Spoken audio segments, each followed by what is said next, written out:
what's up everybody? Welcome back to the CPS Reports. Today I'm talking about UFC Fight Night Fiziev versus Gamrot. But before I go into that, I want to talk about the previous fight night, Grasso versus Shevchenko. And I'm going to start with the fight I spoke about last week, and that was Raul Royces Jr. versus Terence Mitchell.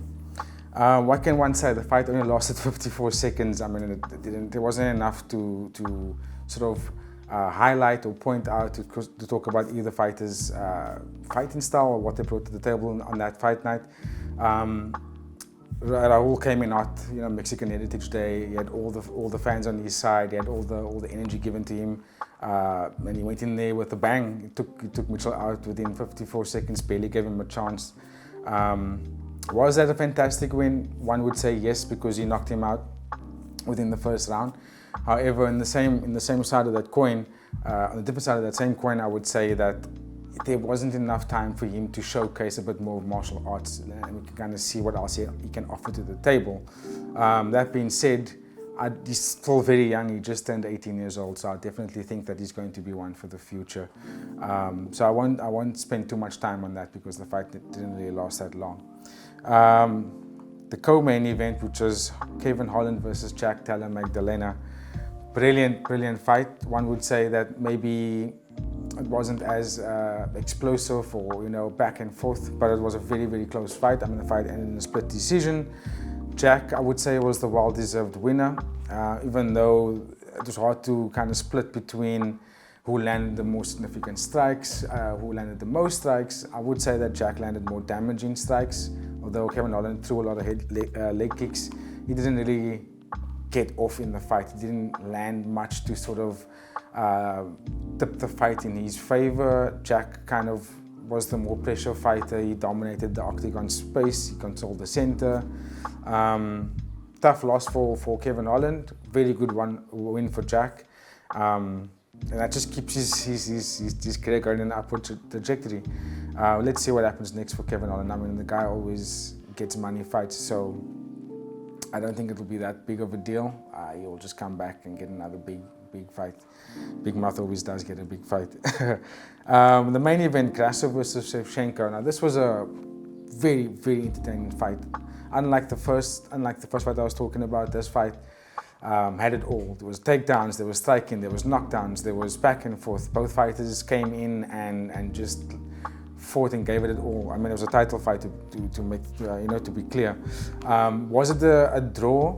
Now, there's a lot of fans, a lot of people would say yes, fairly deserved. Some would say Grasso won, some would say Shevchenko won.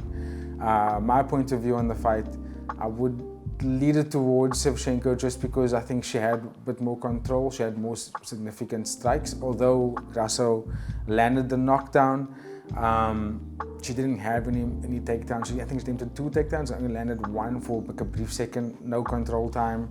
Attempted a submission, but it didn't really.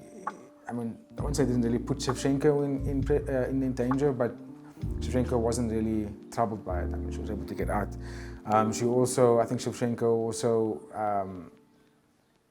I would say, landed significant strikes. They weren't as damaging as Grasso's, but she was more consistent with it, and she was a bit more fluid with her striking, and paired that up with the amount of takedowns that she had, and also the amount of control time she had with those takedowns.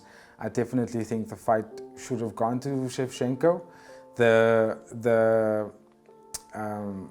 10-8 scorecard that came on the 5th round was a bit fishy, because there wasn't anything that was done in the round from Grasso to justify a 10-8 round. If the fight had gone 10-9 to Grasso, I think Shevchenko probably would have won. It's a bit of a weird way weird feeling left after watching that fight, because now it's like, do they have a rematch? Kind of like have one definitive win after that, or does Shevchenko take a little back step and then bring in Tatiana Suarez, or what happens next? We'll have to wait and see. But beautiful display of martial arts.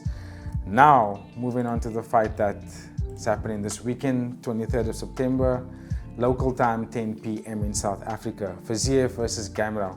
Now, this is a brilliant card because it's stacked from the preliminary, but I'm only going to touch base on the main card, starting with Ricardo Ramos versus Charles Jourdain.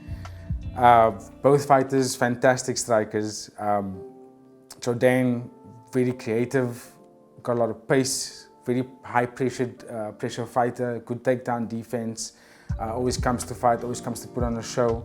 And I think he wants to, he wants to climb the rankings in the featherweight division. Ricardo Ramos has been around the block. He's been fighting in the UFC for a bit longer than Charles Jourdain has. Ricardo has got very good technique, very explosive. Excuse me. And it kind of fits for a nice even bout between the two. Hard to pick between who's going to win this fight because they're kind of evenly matched. I think because they're both high-level strikers, I think it would be in either fighter's best interest to sort of mix it up and bring in more takedowns in the fight just to sort of edge either one, because it could end up being a stalemate if neither one lands the knockout punch or even the TKO punch.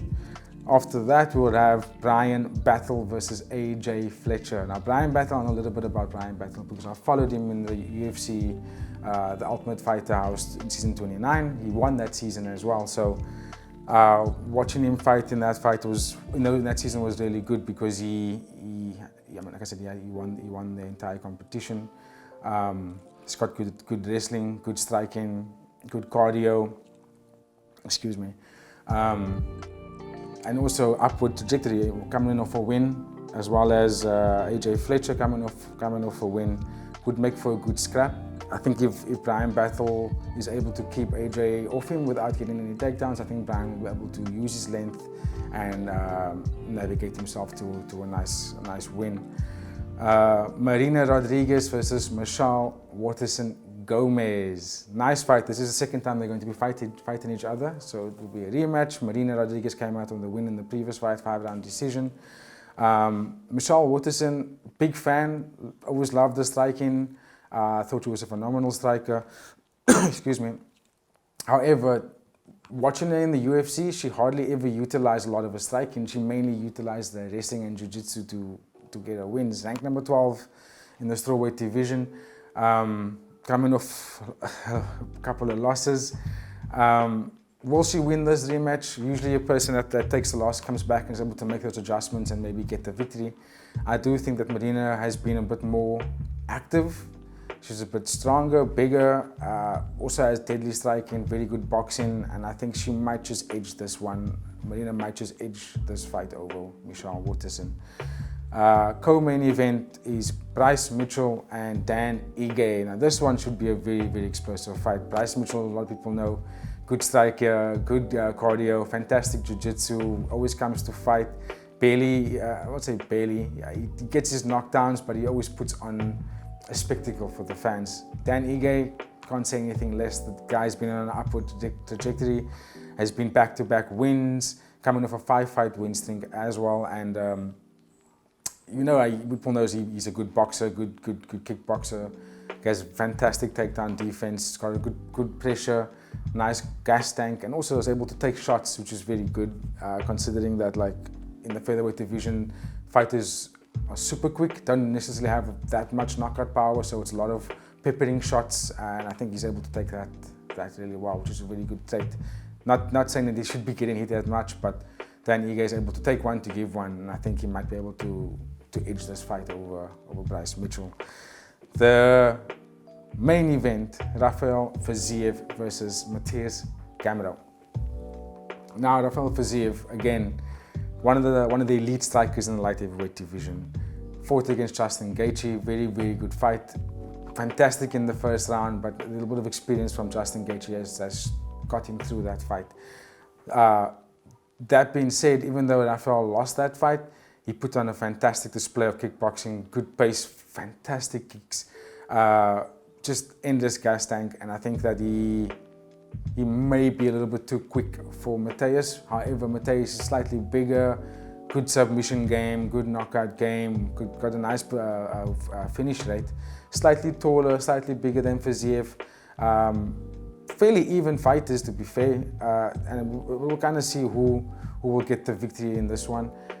Whoever gets the victory, it kind of sets them up to challenge in the top 5 elite of the lightweight division. And that division, for me, arguably is probably the most stacked and most difficult division to compete in. So whoever wins there should definitely campaign to fight either Dustin Poirier or Beneil Dariush.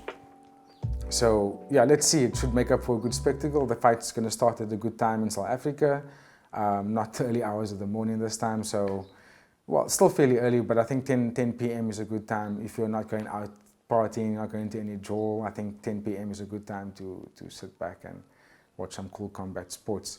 So yeah, thank you for watching, guys. Don't forget to like, share, comment, and subscribe. Catch us for more content on the CPS reports, and take care.